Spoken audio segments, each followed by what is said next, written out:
porque la hegemonía, entre otras cosas, se expresa en que incluso inconscientemente, sin ni siquiera reflexionarlo, la gente asume el discurso hegemónico. Y en este punto quiero hacer otra reflexión, porque esto tiene mucho que ver con la actitud y la preocupación que ha generado en algunos sectores esa portentosa presencia del presidente Gustavo Petro en Times Square, no solamente en la Asamblea General de las Naciones Unidas, sino en Times Square, que es que un parque, una esquina de Manhattan en Nueva York. Y allí el presidente se sumó a un meeting que desarrollaban los hombres y las mujeres solidarios con el pueblo palestino. Y allí hizo un llamado, entre otros asuntos, a que los militares estadounidenses no dispararan, no levantaran sus armas contra la humanidad.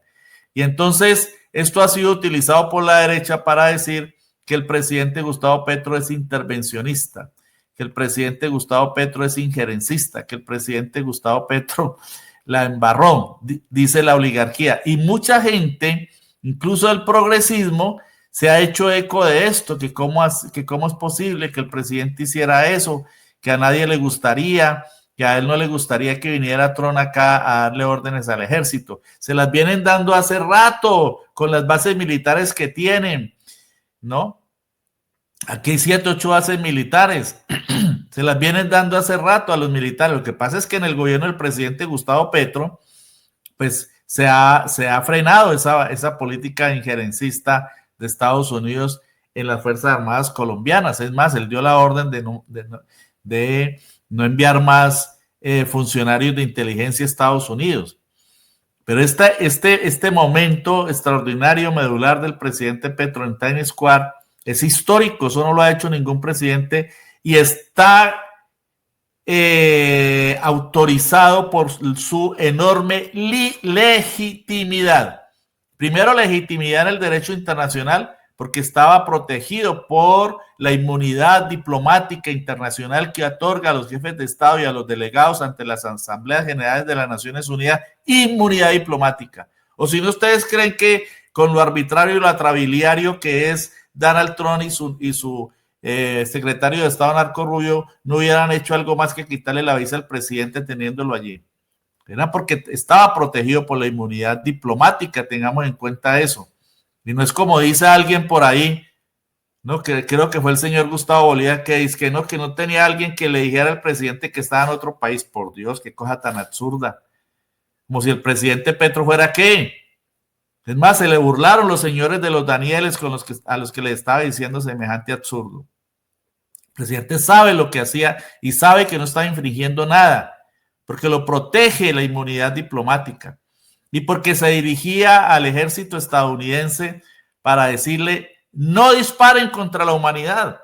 Entre otras cosas, no disparen contra la humanidad quería decir no solo entregándole armamento por millones y millones, un presupuesto multimillonario a los genocidas de Israel contra Gaza, contra el pueblo en Gaza, sino masacrando a pescadores y a gente que va en unas embarcaciones que no se sabe si llevan droga o no llevan, y si llevan tienen que ser detenidos, no bombardeados.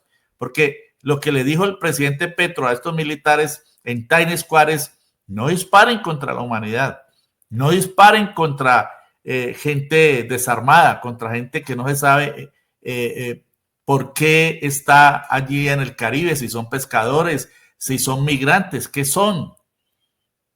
Y es que el presidente Petro, que sí conoce la historia, sabe que el imperialismo, que Estados Unidos ha disparado a lo largo de decenas de años, de decenios, contra los pueblos del mundo.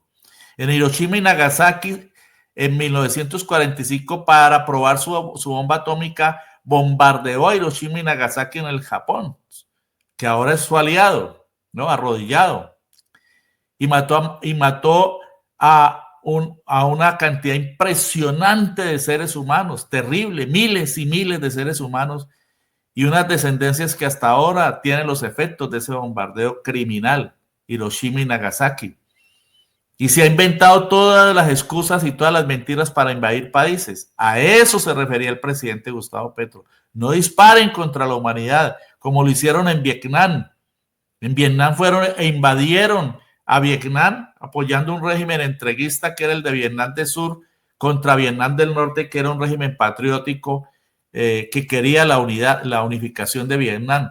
Y para mantenerlo dividido y tomarse el poder en Vietnam del Norte con Vietnam del Sur, invadieron a Vietnam y el pueblo vietnamita les dio una lección de años y los derrotó, así como el pueblo vietnamita había derrotado también al imperio japonés y al imperio francés, y derrotó en la década de los 60 y los 70 hasta el 75 a el imperialismo, y los sacó después de 500,000 toneladas de bombas que dejó caer sobre territorio vietnamita con costo de millones de víctimas del pueblo vietnamita, y el pueblo de Vietnam derrotó al imperio.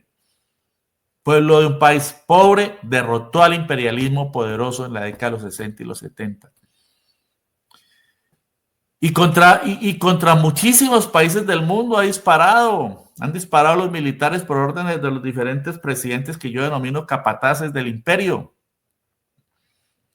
O sino que fue el golpe de Estado que patrocinó Nixon y que patrocinó Kissinger contra Salvador Allende, un gobierno constitucional. Eso no es intervención, eso no es disparar contra otro país, entregarle las armas. ¿Quiénes organizaron el golpe? Ayer analizábamos en este mismo programa cómo el dueño de uno de los medios de la oligarquía, el más importante medio de la oligarquía en el momento, el Mercurio, fue y se reunió con Nixon y Kissinger para planear el golpe. Y cómo la oligarquía recibió todo el apoyo de Kissinger y de la CIA, del secretario de Estado de Nixon, para propiciar el golpe contra Salvador Allende, que costó tanto dolor, tantos muertos, tantas torturas, tantos miles y miles de desaparecidos y una dictadura feroz. ¿Quién respaldó la dictadura de Videla en Argentina y toda su banda de criminales entre el 76 y el 85? ¿Quién respaldó la dictadura de Bordaberry en Uruguay? ¿Quién respaldó la dictadura de Stroessner en Paraguay? ¿Quién respaldó la dictadura de Somoza en Nicaragua? ¿Quién respaldó la dictadura de Leonidas Trujillo en República Dominicana? ¿Quién intervino contra Jacobo Arbenz, un gobierno demócrata en Guatemala? Intervino cruentamente de manera violenta y lo defenestró, lo derrocó con una invasión. ¿Quién invadió a Panamá con un costo de más de 5,000 muertos para derrocar a Noriega, destruyendo a Panamá? ¿Quién ha intervenido? ¿Quién intervino en las islas del Caribe para tumbar un gobierno democrático en Granada, en la isla de Granada? ¿Quién intervino en Irak con una mentira que dice que había armas de destrucción masiva? Y era mentira, pero todo para destruir a Irak, apropiarse de su petróleo. Defenestraron a Saddam Hussein, que antes había sido su aliado, y montaron un régimen de destrucción en Irak y se adueñaron de ese país y de sus recursos, y a los presos los trasladaron a torturar en un enclave que tienen de invasión en una punta de Cuba, en Guantánamo. Todos conocemos las denuncias sobre Abu Ghraib, y tantos casos con el patrocinio de Estados Unidos a la OTAN en Libia, la destrucción de Libia, el asesinato de Gaddafi, la destrucción del Líbano, la destrucción que protagonizaron con la OTAN de Yugoslavia, cómo despedazaron a Yugoslavia, que era un país unificado. Hoy está fragmentado en 7 pedazos.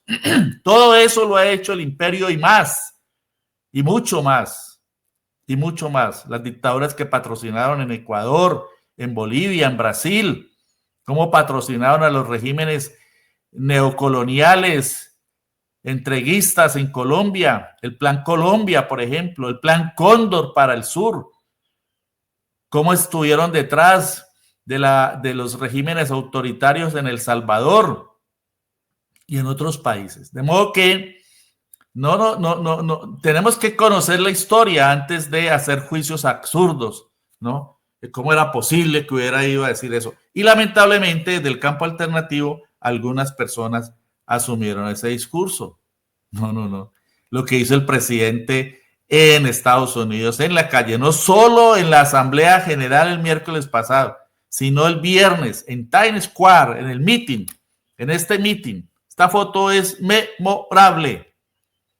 Lo hizo con absoluta legitimidad, como un humanista que es, como un reivindicador de la lucha social y política de los pueblos, lo que nosotros llamamos las causas justas de la humanidad, y como una voz casi solitaria entre centenares de jefes de Estado que ninguno se atrevió y se atrevería a hacer lo que él hizo con valentía y con compromiso, como un ser humano, ante todo como un ser humano absolutamente preocupado, por decirlo menos, de ver la inacción del mundo frente a unos seres humanos, más de 2 millones, sometidos al bombardeo, al asesinato, a la masacre, al hambre, a las enfermedades, al genocidio por parte de un régimen genocida criminal como es el neonazi sionista de Israel, patrocinado por Donald Trump. Por eso les dijo lo que les dijo el presidente Petro a los militares de Trump. Y fíjense lo interesante, queridas amigas y amigos, fíjense lo interesante.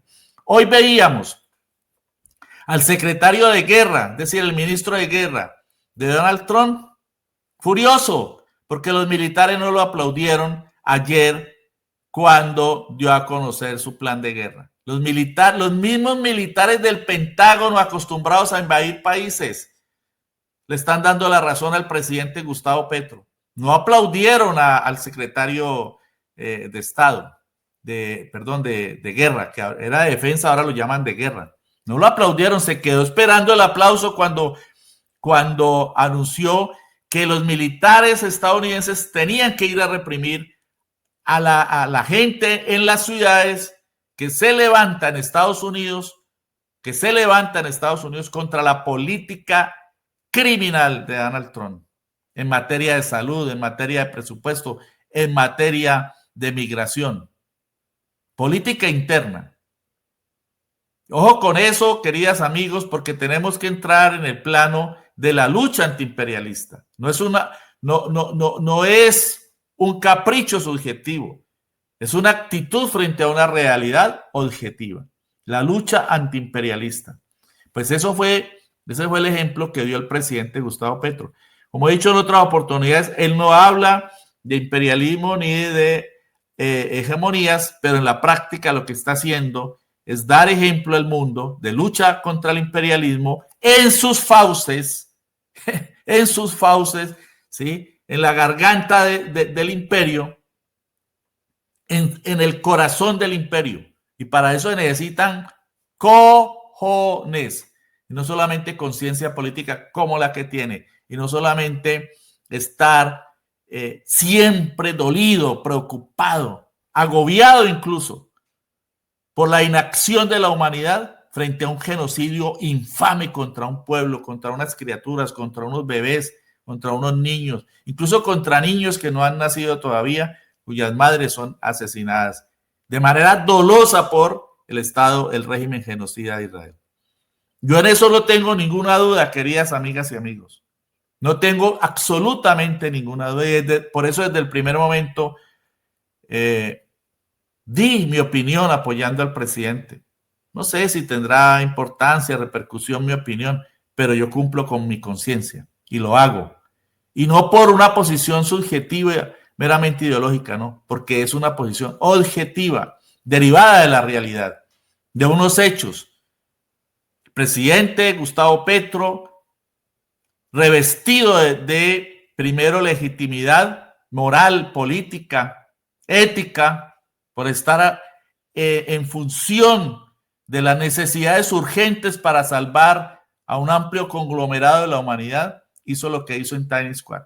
Y en segundo lugar, porque representa a esos pueblos, porque siente que alguien tiene que levantarse por ellos, y de ahí el enorme respaldo que está recibiendo el presidente Gustavo Petro.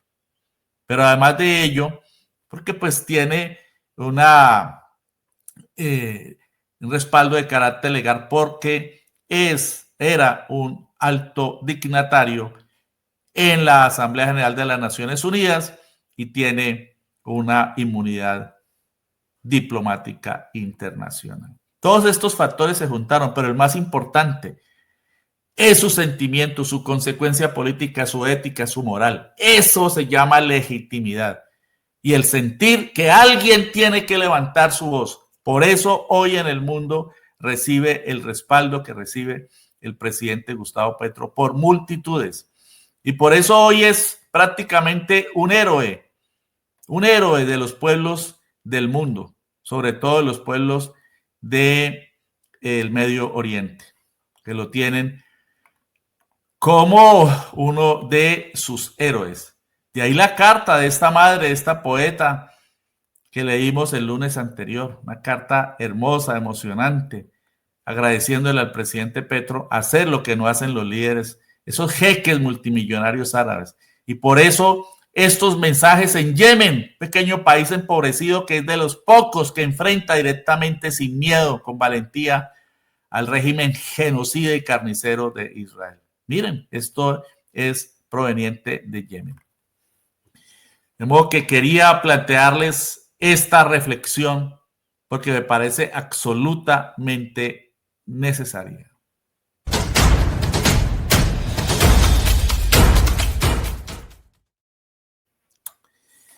Pero ahora sí voy a hablar de la parte final de nuestro programa.